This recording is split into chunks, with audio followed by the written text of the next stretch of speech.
இருக்கிறதா என்பது பலருடைய கேள்வி. நெட்வொர்க்கர்ஸ் வெல்ஃபேர் அசோசியேஷன் எதற்காக, யாருக்காக? 14 ஆண்டுகளுக்கு முன்பே தனக்கு ஏற்பட்ட ஒரு பிரச்சனை, அதிலிருந்து தான் விடுபட்டதுடன் இதுபோல் பிரச்சனை யாருக்கு வந்தாலும் அதையும் சரி செய்ய வேண்டும் என்ற ஒரே நோக்கத்திற்காக நமது தலைவர் அவர்களால் 14 ஆண்டுகளுக்கு முன்னே ஆரம்பித்து தனி மனிதனாக தன்னுடன் இருந்த ஒரு சில நண்பர்களோடு சேர்ந்து ஒரு மிகப்பெரிய இயக்கத்தை தன்னுடைய பொருள் செலவிலே உருவாக்கிய ஒரு மாமனிதர் திரு மனோகர் ஐயா அவர்களுக்கு ஒரு மிகப்பெரிய பாராட்டுகளை முதலில் தெரிவிக்க கடமைப்பட்டிருக்கின்றேன். நெட்வொர்க் செய்யும் அனைவரும் எவ்வளவு சந்தோஷமாக இந்த தொழிலை செய்கிறோம். தொழில் புனிதமான தொழில். ஆனால் நெட்வொர்க் செய்கிறோம் என்று சொல்வதற்கு நமக்கு வெட்கம். ஏனென்றால் அந்த அளவுக்கு இந்த தொழிலை ஒரு மோசமான தொழிலாக சில கம்பெனிகள் உருவாக்கி விட்டார்கள். சில சுயநலவாதிகள்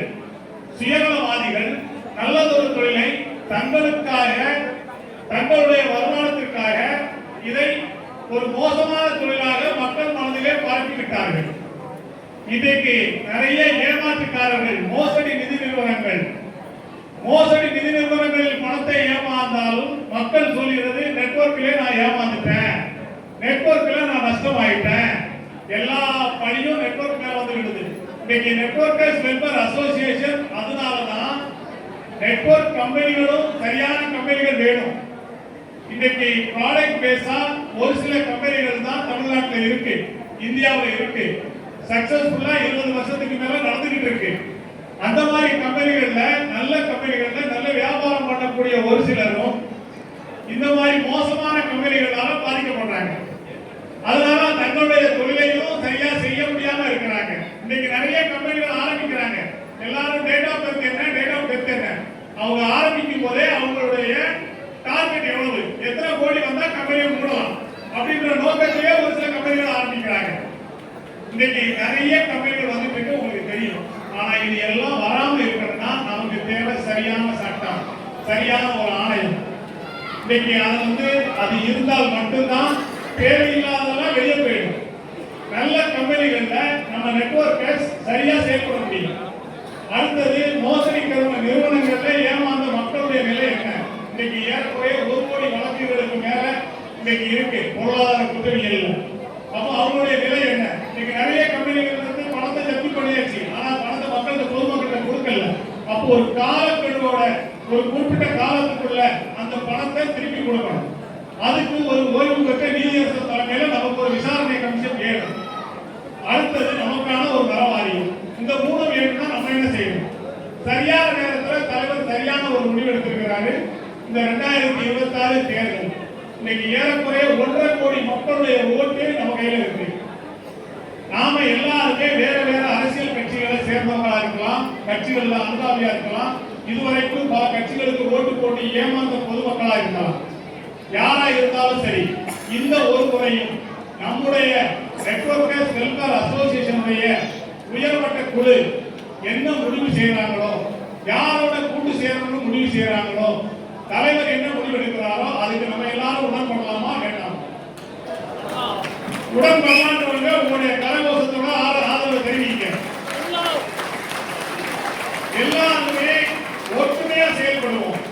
நம்முடைய அதாவது தங்கம் செய்யாததை சங்கம் செய்யும் சொன்னாங்க. அப்ப நம்ம ஒற்றுமை தான் வெற்றி. நம்ம புதுசா ஒரு கம்பெனி ஆரம்பிக்க போறது இல்லை. ஏற்கனவே நிறைய கம்பெனிகள் இருக்கு. நம்ம எல்லாருமே ஒவ்வொரு கம்பெனில மெம்பரா இருக்கோம். ஆனா நம்ம எல்லாருமே இனத்தால் ஒரே ஒரு தான் நெட்வொர்க். நம்ம அதுக்காக தான் இங்க கூடியிருக்கோம். நம்முடைய வாழ்வு, நம்முடைய வாரிசுகள் சிறப்பா இருக்கணும். இன்னைக்கு நம்ம எல்லாரும் ஒரு சில கம்பெனில சம்பாதிச்சிருக்கலாம், இல்ல சம்பாதிக்க முடியும்ன்ற நம்பிக்கையோட செயல்படலாம். ஆனா நம்முடைய வாழ்க்கை சிறப்பாக இருக்கணும் மட்டும் இல்லாம நம்முடைய வாரிசுகள் கெத்தா சொல்லணும், எங்க அப்பா நெட்வொர்க்கர், எங்க ஹஸ்பண்ட் நெட்வொர்க்கர் அப்படின்னு கெத்தா சொல்லணும். இன்னைக்கு என் பிள்ளை IAS படிச்சிருக்கான், என் பையன் டாக்டர் படிச்சிருக்கான், எங்க சித்தப்பா டாக்டர், எங்க மாமா, இப்படி சொல்றதை விட நெட்வொர்க்கர் நம்ம தொழிலை சொல்றதுல நம்ம சிறப்பா இருக்கணும்னா நமக்கு தேவை ஒற்றுமை. நம்ம சரியான முடிவெடுத்து நம்ம எல்லாருமே இன்னைக்கு நாம யாரை ஆதரிக்கிறோமோ அவங்களை வெற்றி பெற செய்யறதுக்காக பிரச்சார பீரங்கிகளாக நாம செயல்பட்டால் நம்மள மிஞ்சின மனித சக்தி வேற எங்கேயுமே கிடையாது. தலைவர் சரியான முடிவு எடுத்திருக்காரு. சரியான முடிவை நாமளே எடுப்போம். எல்லாரும் ஒற்றுமையா செயல்படுவோம். இதற்கான கூட்டம் தான் இது. இன்னைக்கு 2026 தேர்தலில் நாம யாரை ஆதரிக்கிறது, அதை எப்படி செயல்படுத்துறது, அதுக்காக இன்னைக்கு தொகுதி வாரியா மாவட்ட வாரியா எத்தனையோ மக்கள் இன்னும் நிறைய பேரை நம்ம பொறுப்புக்கு கொண்டு வரலாம். நிறைய பேருக்கு இந்த வாய்ப்பை கொடுக்கலாம். நம்மளோட இணைஞ்சு எல்லாரும் சேர்ந்து செயல்படலாம். அப்பதான் எல்லாரும் வெற்றி பெற முடியும். இது அரசியலுக்காக அரசியல்ல போடுமா அப்படின்னு நிறைய பேர் கேட்டாங்க. அரசியல் இல்லாம இந்த நாட்டில் எதையுமே சாதிக்க முடியாது. அரசியல் ஆதரவு இல்லாம நாம எதையும் சட்டம் கொண்டு வர முடியாது. சட்டம் கொண்டு வரணும்னா சட்டசபையில தான் கொண்டு வர முடியும். அந்த சட்டசபையில கொண்டு வர்றதுக்கு நம்ம யாரை தேர்ந்தெடுக்க போறோம்ன்றது ரொம்ப முக்கியம். 2026 தேர்தலில் நம்ம அமைப்பு நம்முடைய தலைவர் தலைமையில யாரை ஆதரிக்கிறது முடிவு பண்ணுதோ ஒட்டுமொத்தமா சிந்தாம சதனமா அந்த ஓட்டுகளை அவங்களுக்கு நம்ம கொடுக்கும் பொழுது நிச்சயமா நம்முடைய அந்த 3 கோரிக்கைகளையும் நாம வென்றெடுக்க முடியும். ஒரு பெரிய சரித்திரத்துக்கான சாதனை செய்யக்கூடிய இடமா இந்த திருச்சி கூட்டம் ஒரு எழுச்சி கூட்டமா மாறும், ஒரு வெற்றி கூட்டமா மாறும்.